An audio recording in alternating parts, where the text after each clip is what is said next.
Welcome once again. It's time for Shelf Life Book Reviews online. As always, I thank you for taking the time to watch my videos, which hopefully you do find informative. And when you go to your local bookstore, you will very seriously consider the book that I'm about to review for you.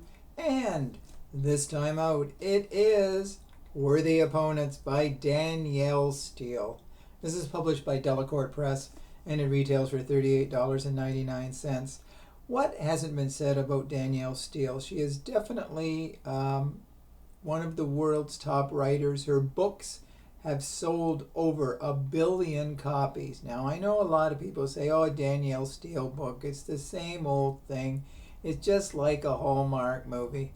Well, let me tell you, I like Hallmark movies. I shouldn't admit that, but I do. And I also like Danielle Steel. Over the years, I think I've read and reviewed, likely over 40 of her books. I'm still standing. They haven't killed me. I know they're not all, top 10 books. They're not all top drawer. She's had a few clinkers, but hasn't most writers have had books that aren't exactly at the top of their game. But more times than not, Danielle Steel has definitely succeeded in giving us a nice romantic read. Now, take a look at this woman. She's over 70. Obviously writing is her fountain of youth, because anybody that still looks this good over 70 and is still writing lots of books every year, hey, let's give her kudos for it. Now, this book, Worthy Opponents, revolves around a woman by the name of Spencer Brooke. She is the granddaughter and daughter of two people who are part of the Brooke and Son department store. It's a huge department store in New York.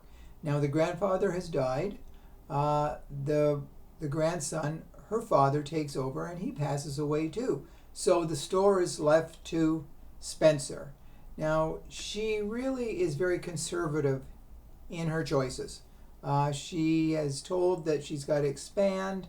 There's no online presence, and people tell her that she has to get bigger if she wants to survive. Now, she's very reluctant. She is looking at online sales and a possible annex to the store.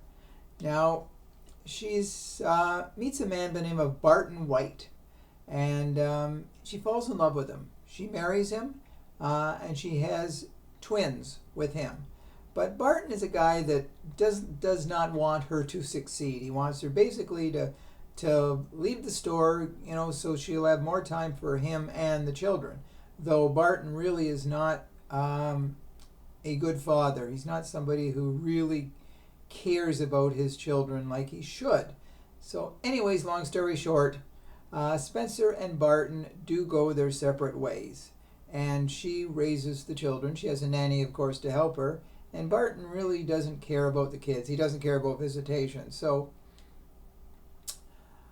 Spencer meets another man by the name of Bill. They're just friends. They have their moments for a couple of years. They're like friends with benefits, and though there's nothing really, really close. But someone does come into the picture, and his name is Mike Weston. He's an investment person. He invests in companies, and he makes them better, and he makes himself rich. He's filthy rich.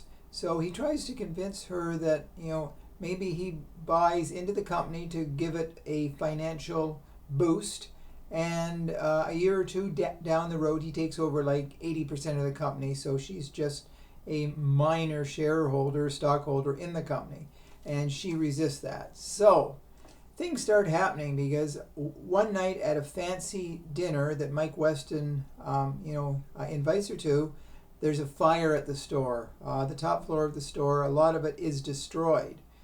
Now, she's also at this fancy do with Bill, the so-called boyfriend or best friend or whatever he is, and he doesn't seem concerned. He's met a girl there.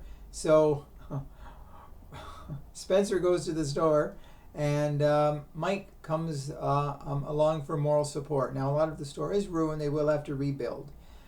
So Mike and Brooke get a little bit closer, and another tragedy happens down at the store when two rival gangs who are fighting over drugs start shooting it out in front of the store.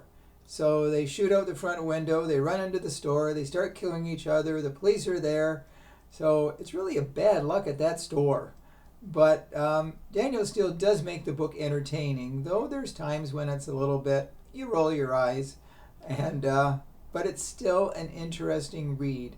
And as you would expect, Spencer and Mike do get closer. They do talk about financial, ways to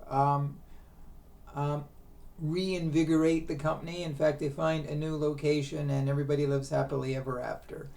So, Worthy Opponents is worthy of your time. Okay, it's not Danielle Steele's best book. It's not her worst book. But it's a book that if you're looking for very light, entertaining reading, very fast reading, it's under 250 pages, this is a book that you should definitely pick up. So that's the book I wanted to draw to your attention today. Hopefully you do go to the bookstore, and if you do buy it, let me know if you do agree with my assessment of Danielle Steel. So thanks for watching my video. Until we meet again, stay safe, stay sane, stay in touch, and I will see you at the bookstore. Bye for now.